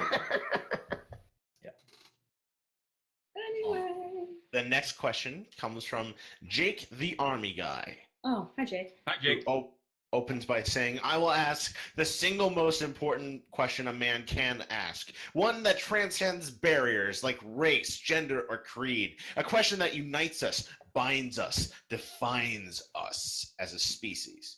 No, I didn't read your fan fiction. Will you please my Sorry, that was beautiful. Well done. Get wrecked. Get all the wrecked. The next question comes from Kaiden, who is going to ask the expert in manliness, who is manlier? And what's your reasoning for it? There's a series set of these. ones, yeah. So the first one is Chuck Norris versus Dwayne "The Rock" Johnson. Dwayne Johnson, because of political things. That's enough. All right. That's enough. Moving on. Big Macintosh or Brayburn? Big Macintosh. Ooh. For sure. Big Macintosh way beyond it, because whenever we see Brayburn, he's basically not taking care of himself. He's broken his foreleg and he's foisting stuff off on Applejack or whatever, hey, Melissa, whatever, Yeah. dude. It's like, Big Mac is like the essence of manliness in that whole freaking show. You have a really good point. I would also like to point out, and I'm very proud of you for this, that you said Brayburned instead of Brayburn, and I'm just going to leave that sitting over here as it is. The next comparison is the Storm King from the movie or Lord T-Rex. That's a tough one. I would say Lord T-Rex. Because the Storm King, we really didn't get enough. We didn't get enough characterization of the Storm King to actually. The Storm King was sort of like Sombra 2.0. I recently saw the movie last night, actually, and the Storm King is more like a guy who cares about market figures and stuff like that and what's trending. Cool. The next one is a sort of crossover. We got Vegeta from Dragon Ball Z versus General Armstrong versus in Full Metal Alchemist. Who against who? Oh. General Armstrong against who? I didn't hear it. Vegeta from Dragon Ball Z. Oh, General Armstrong. Yeah. Sorry. 100%. Oh, you're not manly if you don't sparkle. Yeah, that's dang straight. Guys, Dusty sparkles. Have you not seen him? Okay, just saying. He does. Yes. All right. The next question is, who's manlier, Discord or Q? Oh. That's a tough one. I would say Discord, because Q never really learned his lesson. But Voyager though. But you know what? Q Voyager was really a reach. Hey, I loved Q trying to be a dad. That was great. He was so bad at it. Oh no, I broke him. I broke him by talking about Q. I'm sorry, everyone. Yeah, that's what I was wondering earlier also when I said something. I'm sorry. The difference is people normally interrupt you, Enigma. I'm sorry. It's okay. We'll send him another ping and let him know that the connection dropped again. Okay. Well, if it helps everyone, if you haven't seen Star Trek, you should see Star Trek. I know Voyager is like the little brother of Star Trek where people get like really upset. Yeah, but Deep Space Nine Q was the best. There we go. All right, now you're back. Wait. Deep Space Nine Q was best with the lack of mariachi. When he got clocked. Okay, no, that's because Cisco was amazing. Cisco clocked him in the mouth. That was the best. That was the best piece of Q acting there was. Picard never hit me. Yeah, pretty much. Sorry. We could go off on Star Trek. I'm sorry. We need to stop doing that. I'm sorry. All right. The next question is from Brian Reeds, and he asks, "Would you recommend watching MLP to those of us who listen to this show and read the fan fiction but don't?" I would say that if you don't understand the source material, then how can you actually write or draw or compose anything to do with the show? I mean, you have to understand its underlying overarching what it is before you can basically, modify, parody, or whatever it, right? I mean, sure, you could go off. You could write Fallout Equestria, right, which someone has, but Fallout Equestria still has its toes in the original show, right? Even though it's completely outside of the realm of Equestria, it's still based in Equestria, so it's still based in somewhat of the show. So if you're gonna write something completely different than what's any canon at all in My Little Pony, then basically you're doing a brand new IP that has nothing to do with it. You're not in Equestria. You're not even on the planet Equus. You're doing something else. Then it's not My Little Pony at all. Smart. I like that answer. The next couple questions that we got involve pictures to help formulate your answer. So go ahead and check out our chat behind the counter. The first one's going to be from Brian Reeds. What is your opinion on excessively fluffy ponies? If it's not Flufflepuff, it doesn't matter. Ooh. Wow. Okay. That last one in that image looks like Flufflepuff blue. Yeah. Basically, Flufflepuff is the only overly fluffy pony that matters. And now that he's basically, ended Flufflepuff as we knew it, I can't wait to see what he comes up with next, because he's a brilliant comedian, and I really can't wait to see what his new project is. Yes, and his panels, every time I've seen them, have been fantastic. Yeah. Oh, man. All right, the next question comes from the other guy, and he asks, how does this make you feel? How does this make me feel? It makes me feel that somebody in animation class somewhere missed a lesson.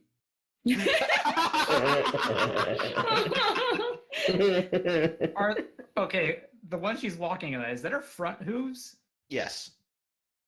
Yeah, so somebody basically cut her off at the barrel and then put swinging arms on her front half.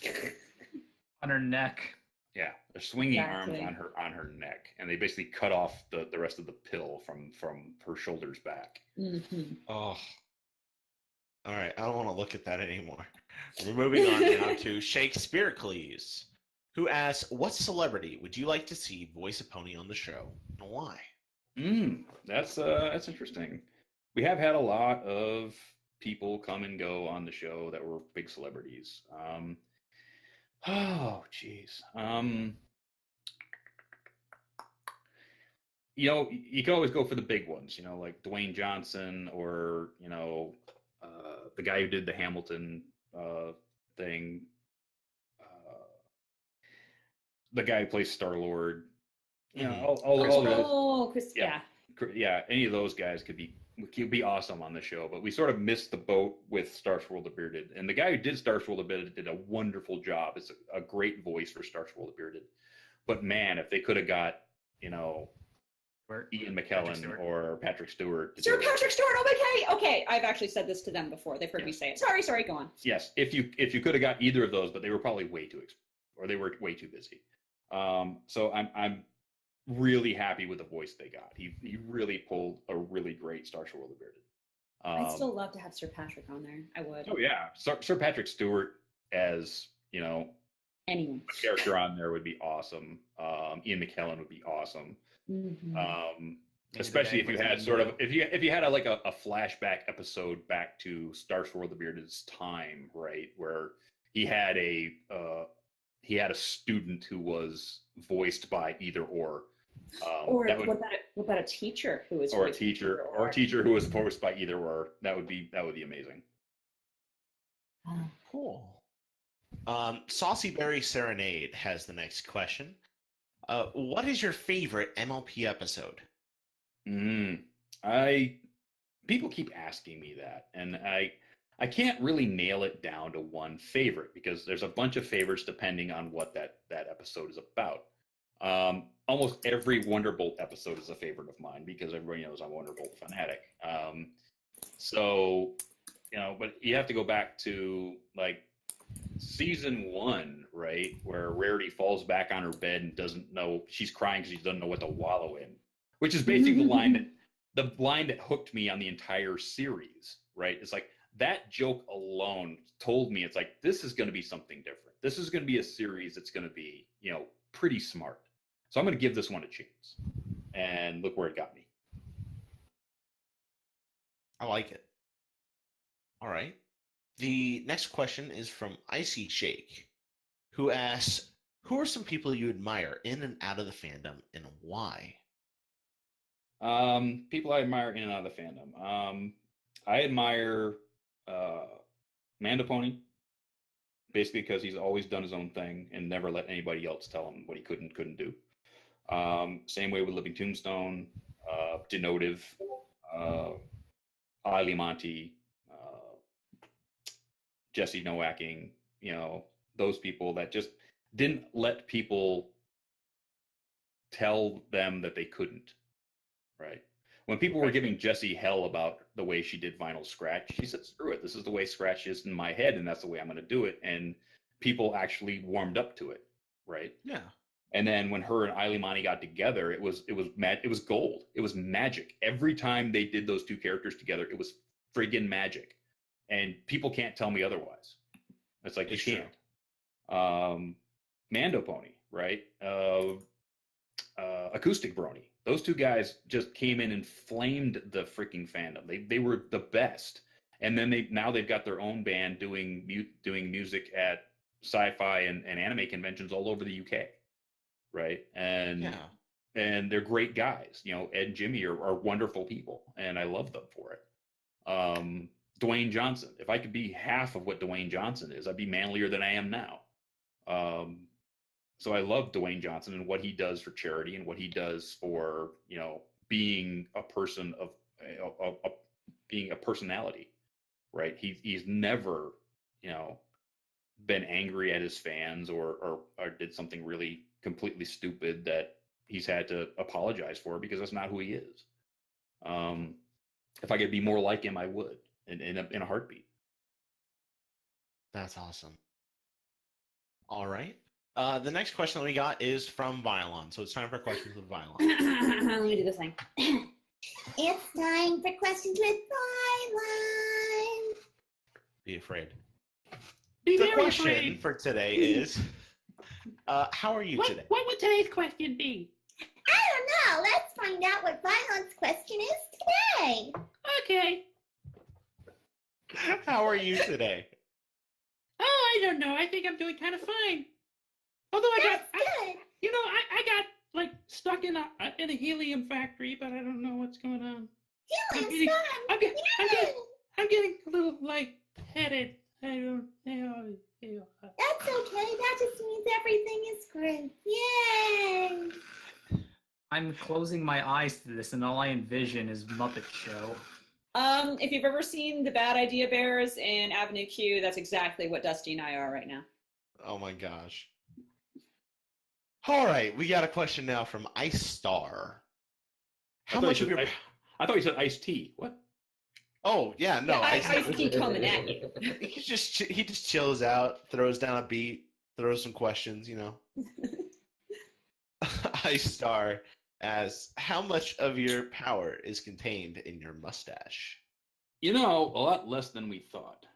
We thought that most, if not all, of my power was contained within my mustache follicles. But as you remember, I shaved it for charity last year at, down in Dallas. And my powers were not actually gone. Ooh. And within a month, it came back. So therefore, Ooh. after being on my face since 1987, it basically took a vacation for about a month. I don't know where it went. It didn't tell me where it went. It might have gone to Alpha Centauri for all I know. But it did come back and felt much better for it. So therefore, I think it needed a breather for. But So, yeah, you're the god. I don't know where it went, but it had a wonderful time. Trust me. So you're the god of manliness, not the god of mustaches. That is true, because at no time have I actually won the Robert Goulet Mustache Award from the American Mustache Institute, which is an actual thing. Yes? That nobody has actually nominated me for yet. Dusty, why didn't you tell me? By the way, if you ever want to do any of the beard and mustache competitions in the Bay, I know one of the judges. Let me know. Yes. Yes. All right. We're going to go to a question now from Tobabi, who asks, what is the most imaginative insult you can think of? Let me think for a second. Banta fodder. It is the fourth. So you scruffy nerf herders.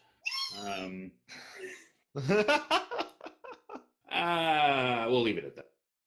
Aww, so sweet. All right. Let's see. The next question we have is from Uwe Toll. And he has a headcanon question for you. Okay. In the My Little Pony universe, can the ponies tan? And how do they prevent overheating? Can the ponies tan? Well, I know that actual horses can get sunburned. And so tanning was probably a thing that can happen. Horses in real life actually pant like dogs, and they do sweat. So I'm thinking that more than likely, My Little Ponies actually sweat. And you have seen that in some scenes where Rainbow Dash is doing something, with the Wonder Bolts or something, they do have towels over their shoulders, so therefore they're sweating and having to towel off. So I'm thinking that they actually, like real horses, pant and sweat. Cool. All right. Let's see. Now we have a question from Am I Dead Inside? No. Good. Let's see. Do you want an episode that would discuss the kind of loophole the show has created about whether alicorns are immortal or they just have really long lives? Only if it builds the world. Only if it's world building. I think that if they used it in the middle of a world building episode, that they have to actually answer that question because of the overarching plot, then yes. But I wouldn't want to. I don't think they should actually, build an entire episode around it, because it's a bit boring for an entire episode. The only way you could actually build that episode around that question is at the end of the series where all the girls have died and Twilight is still alive, or Twilight is still, young and beautiful, where all of the other ones are Granny Smith's age, right? So Right. That's the only way that question could come up in the series, is whether or not, when the girls are getting get older, where Twilight is getting taller and staying young. It's like, and then she goes to Celestia and say, "Could you explain this to me, please?" And then there you have that would be the lead into your question, having that answered. Well said. All right. The next question we have is from Mobile Sam, our resident potato lover, who asks, what do you think of potatoes? Potato famine. No. How dare you? It's another one of my annoying traits, is that I am a potato fiend. I love potatoes in every way you can make them, from scalloped to potato chips to French fries. How is this to bad? How is this bad? Pringles to Tater tots. the problem with me and my potato thing is that if there is a sleeve of Pringles, I'll eat the whole thing. If there's a bag of potato chips, I will eat the whole thing. Who If there is a option for the extra large fries, that's what I'll buy. And it's carborific. That's why. It's kind of hard to control your weight when you're eating bags of potato chips at a time. But yeah, I love potatoes. Awesome. I have a serious question then. How do you feel about poutine? Oh, poutine is like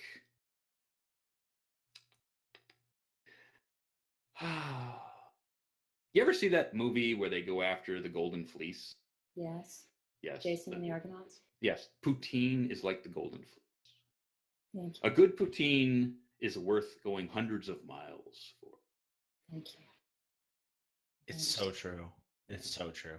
I actually ate poutine with Michael Dobson in Vancouver a couple of years ago. I hate you. Yes. That's so awesome. All right. Let's see. We got a question from Vanda Moose, who takes a step back and asks a somewhat serious question. If someone were to come up, let's say, we got a volunteer. Enigma, you're voluntold. I'm if someone were to- voluntold. Yes, you're voluntold. We told you to volunteer. Boom. If someone asked you, how do I become a real man? What advice would you give them? Jeez. Look to DustyKatt. It's such a loaded question. How do I become a real man? If you're male, then you're a man. If you want to be a better man, then be stand up. Like we discussed earlier, stick to your word. Do what you say you're going to do. Pay your bills on time. If somebody does something for you, thank them. If you can do something for somebody and you have the opportunity, do it. Just be a better person. Be the person that you want somebody to be toward you. Then that's being a man. That's being more manly than you were before. And that's just, if you want to be better than you were before, then just do those things that you want to see other people do. Then people will do those things to you. And basically it's a snowball that runs downhill. I like that. Solid. All Yeah, right. man. Were you just trying to sing the song from Mulan? You must be swift as the coursing river. Yeah, man. With all the force of the great typhoons. Sorry, I'm done. I'm done. All right. And if anybody who sings that song or listens to that song in that song, that whole song tells you how not to be a man. Really? Mulan is more of a man in that movie than that song is, because that song tells you about things you can do to be a man, not being a man. The song is all about the outside things that make you look like you're a man, not integrity and standing up for your family and protecting her father and all this other kind of stuff that she does, which is more manly than being stronger than a coursing river or blah blah blah blah blah. But Mulan is still mysterious as the dark side of the moon. I thought the moral of that lesson was if you want to be a man, you got to kill a Hun. Hey, no, she killed a lot of Huns for one thing. Yes, but if for me in that song, it's like that song is actually a reverse of what being a man really is. I mean that was a bunch of stuff about if you do this, you do this, you do this, you do this, you're looked upon as a man, right? Not actually doing what Mulan did, and being I think that character who sang the song actually learned more about being a man from Mulan than what he knew at that time. It's true. And this conversation brings up an even cooler point that I think is really important to bring up, that manliness, the qualities of being a man is not gender specific. That's true. Yeah, heck yeah. I mean, That's like to be clear, like Mulan's commander is very manly in a lot of ways, especially after his father's death, but Mulan repeatedly personifies all of these traits that are seen to be heroic more than he does. Ding, ding, ding, ding, ding. We have a winner. Yeah. Yes.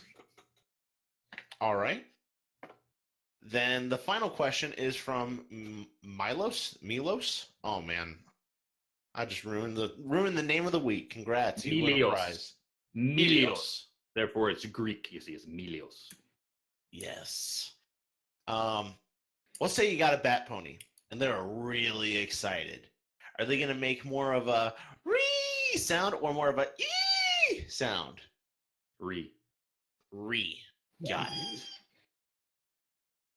All right. Because And- the R comes from the hissing from the fangs. Ooh, I like that.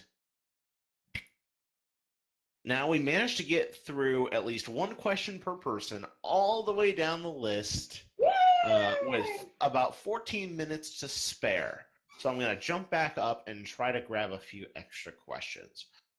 Going up to Latrius, if you could hug one pony, who would you hug? Ooh, only one? Yes. That's difficult.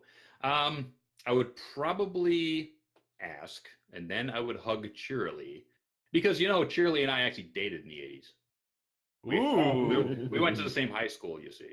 Is that what she does? And then we lost each other over the years, and then we sort of found each other on Facebook, and we started talking back and forth every now and then.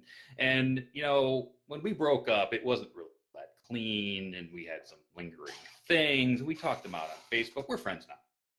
Good. Yes. It's always good to have a happy ending. Sorry, I won't do it. Continue, please. Hurry, Man, hurry. Please that continue, one. please! Right now, before it gets too late for me. Dust Chew has a question. What is your favorite food? Coney dogs. Oh, goodness. Question. Important question. Go for it, Pencil. Does chili go on spaghetti? Yes. We're That's not Cincinnati friends. style. We're not friends. No. Does non-bean chili go on spaghetti?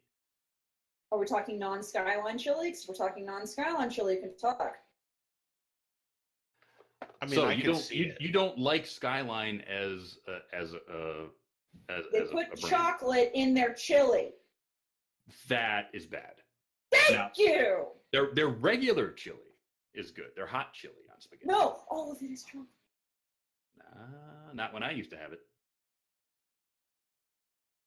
We're gonna have to do more research on the Skyline chili. Maybe we'll have to do it in How Does It Make You Feel? Yeah. All right. Let's see. Question number 3 from Sunbro for Life asks, have you accepted Skeletor, the master of the universe, into your heart? Beast Man. Sunbro gonna fight you. He says Beastman and not Many Faces. Oh, Manny Faces was the worst. He couldn't do anything. Could be worse. He could respond. Hey, Okay. Many Faces. No, Manny Faces was only there because they could make a toy that when you hit his head, he changed faces. That was all he was there for, was to sell that toy. Many Faces can express like no one else can. Okay, we're a little calling the kettle black here, considering we're all friends, all fans of My Little Pony. Just saying. Yeah, that's true. Yeah. Mm. Speaking of fandoms, going down to RK Striker JK5, what would you consider your favorite non-My Little Pony franchise? Difficult. I would have to say, if you go back to my otaku roots, I would say Science Ninja Team Gatchaman is my favorite show ever. And the original Japanese version, not that Battle of Planets Sky thing, whatever chopped up crud that they brought over in the 70s to the United States. Yeah, so if you can actually catch the original Science Ninja Team Gatchaman cuts from like 69, 70 out of Japan, they were awesome. People died, people exploded, and the main bad guy was a gender switching weirdo. It was great. It's like him on, for those who are fans of the Powerpuff Girls, it's like him on crack. I'm just gonna Yeah, it's say like that him right on now. crack, basically. Yeah, It was him being more evil. Daily Motion has it, if you look. Yes, Daily Motion does have it if you look. But yeah, I really wish that, Crunchyroll would get the license and actually put it up. But I think that people still think there's too much money in it to actually give the license to Crunchyroll. I could see that. All right. Midnight Chaos now has a bit of a pun for you. Would an unidentified, nameless, passed out deer be called a John Deere or a John Doe? It would be it depend on whether or not it was male or female. Ooh. Well, I'm not going to go searching. Damn it! Hey, former bow hunter. Yeah. Always check for the tines. Thank you for being a responsible bow hunter! Yes. And if you're a gun hunter, always use proper muzzle control or else someone dies and it's not good. Yay! Next! Tin Man. Man, welcome to the hunting podcast. Tin Man now has a question. What is your favorite headcanon about the show? That's headcanon about the show. Well, a lot of my headcanons have been, exploded over the last couple of years. So I don't have any really new headcanons that they haven't exposed yet. I mean, one of my headcanons was that Scootaloo lived under a bridge in Detroit because we never saw where she lived. I'd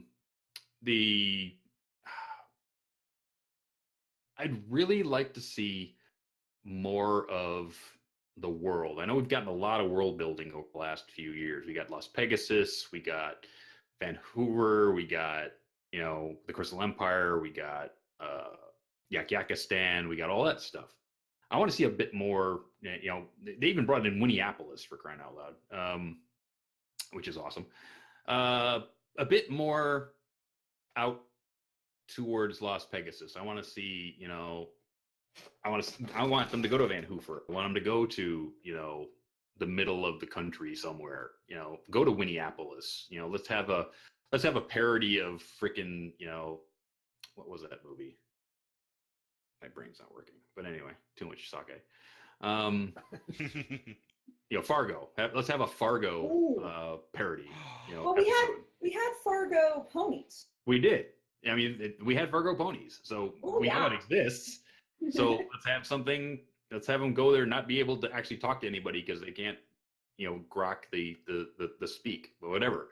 Just something more fun like that. Let's go find out what's going, west of Candlelot, but east of freaking Las Pegasus.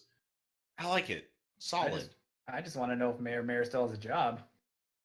That's true. We haven't seen Mary in a while. It's true. But somebody has to actually run the day-to-day when Princess Twilight is off saving the world, or teaching a school, or teaching a school, she does now, or whatever she does. Yeah. Teaching friendship. Teaching friendship. Yes, let's bring the friendship to us. That way we don't have to go anywhere. Although next week is Starbeard and Sparklehorse going off to wherever on a friendship mission. Yeah. So we'll find out what's going on with those two. All right. Number 5 from Kaiden. After 6+ years in this fandom, what keeps you interested? What keeps you going? And what makes you still attend as many conventions as financially possible? I do it because it's fun. I do it because the show is still incredibly fun for me to watch. I love what people are doing in the fandoms. I love the animations. I love the music. I love being able to voice act in these really wonderful animations and reads and all of this stuff that people allow me to do. I love entertaining people on stage. I love being able to go to a convention and making people's, eyes light up just by saying hello and, listening to what's going on in their lives, things like that. It gives me a warm feeling inside that I can do that for people and entertain, and hopefully I get to do it for a long time, between, book narration and voice acting and everything else. I think this late in my life, I finally found something that I really, really, really like to do. and I will continue to try and do it as hard as I can until I can't do it. All right. I like that. We're gonna go down to questions now from Toba B, who we're gonna cause some heartache here, because I love some of these questions that are here. Like, for instance, is a hot dog a sandwich? It's meat between two slices of bread. That's all I'll say. That is very diplomatic of you, considering the question. You ever seen that image? Where someone makes an Earth sandwich? God damn. Oh man, why would you do this, Enigma? Okay, let's see. Trying to grab another question from Vandamoose. Oh, here we go. What do you hide under that beard of yours? Is it a sensitive, emotional human being who just needs more human contact and hugs? Not really. Damn it. Actually, I don't hide anything in my mustache. As you saw, I shaved it off, and there was nothing. There wasn't even a pimple. So, yeah, I don't hide anything in my mustache. Everything is out front and center. Well, that's because you take care of yourself and you're a trustworthy fellow. Yeah, I try. We're going to grab a question from Brian Reeds, who asks, what is your favorite song from the show and song from the fandom? That's difficult. Song from the show would probably be still a toss-up between Wind Wrap Up and Art of the Dress. I mean, those were just pieces from early in the run. My favorite fandom song. Wow. I could always pick all the normal ones like Discord or the Living Tombstone mix and all these other things. But I think that if you want to go back to really bopping stuff, I think that almost anything off of early Denotive's stuff, the '87 mix of Art of the Dress was the 1987 retro mix was awesome. Anything Denotive did in that era was just off the chain. So I have to say almost anything Denotive did in that era. Ooh, good answers. I have a hockey-related question if you're up for it, Dusty. Yes.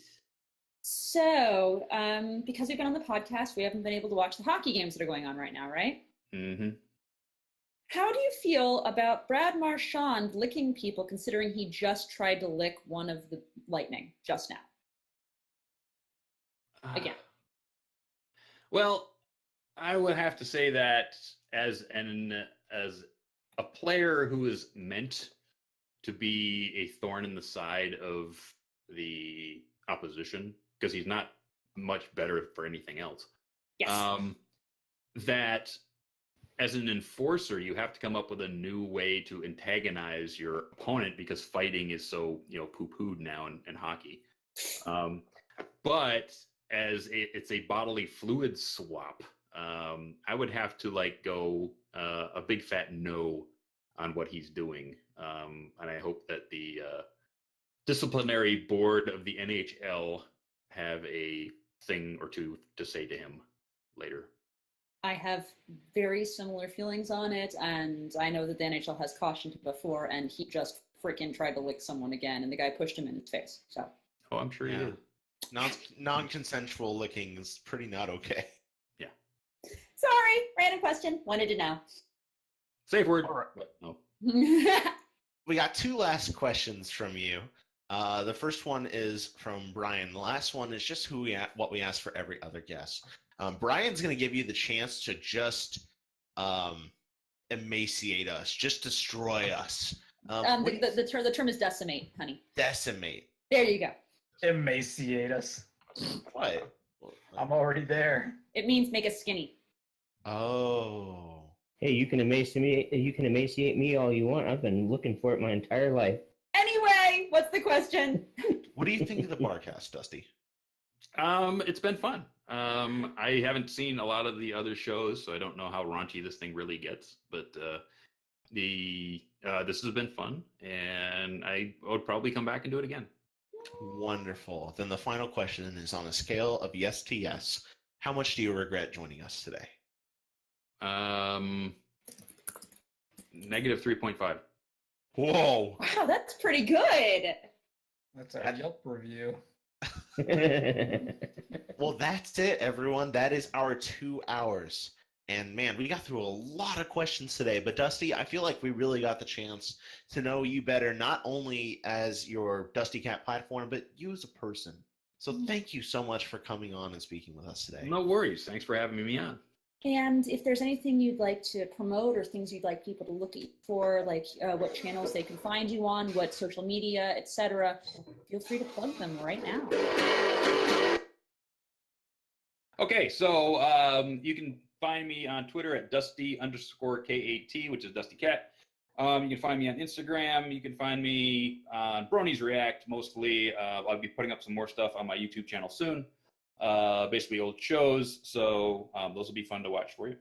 I'm doing a book series called Portals of Infinity on Audible. So I did book 3 and 4, so go to Audible, look in Portals of Infinity, and you'll find my soothing tones if you want to listen to a couple of books. I'll be working on that entire series, so I've got 4 more books to do. It's going to be awesome. I'm also part of a couple of voice acting pieces. I'll be Thatch in the Thatch and Dial animation that's coming up from Mando Pony. So that's going to be awesome. We did 100 pages of script only a couple of weeks ago. I'm told that it's been cut into a very wonderful piece. So I haven't heard it yet, but I'm really looking forward to it.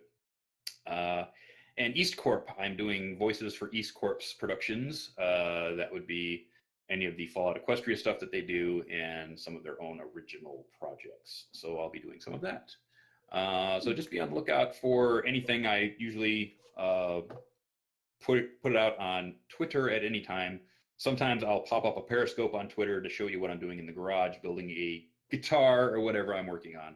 So keep your ears open, your eyes open. I'm usually somewhere. Awesome. Well, that's all the time that we have for this week's Barcast. Be sure to tune in next week. This